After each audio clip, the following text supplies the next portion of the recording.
بسم اللہ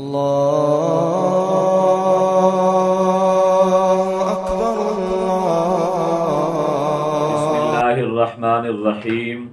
امام بخاری رحمۃ اللہ علیہ کے دادا استاد ہیں ابن ابی شیبہ رحمۃ اللہ علیہ۔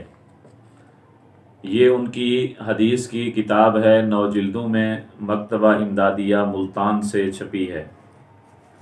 اس کی پہلی جلد صفحہ نمبر 234 پر باب ہے کہ اقامت کو دوہرا کہنا چاہیے، یعنی جس طرح ہم امام ابو حنیفہ رحمۃ اللہ علیہ کی تقلید کرنے والے لوگ اللہ اکبر اللہ اکبر اللہ اکبر اللہ اکبر 4 دفعہ کہتے ہیں، اشہد ان لا الہ الا اللہ کو 2 بار کہتے ہیں، تو یہ ایک باب ہے۔ اس کے تحت 7 احادیث مبارکہ امام ابن ابی شیبہ لائے ہیں کہ اقامت کو اور اذان کو ایک جیسا دوہرا کہنا چاہیے۔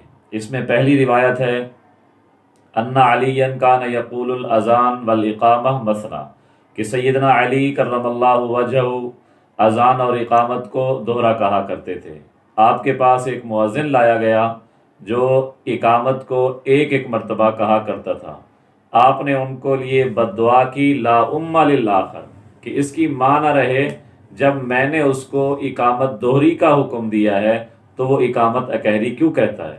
تو اس سے معلوم ہوا کہ سیدنا علی کرم اللہ وجہہ کا سنت عمل اور آپ کا حکم یہی ہے کہ اذان اور اقامت ایک جیسی ہونی چاہیے اور وہ اقامت دوہری ہونی چاہیے، جس طرح سیدنا علی کرم اللہ وجہہ نے اس کا حکم دیا۔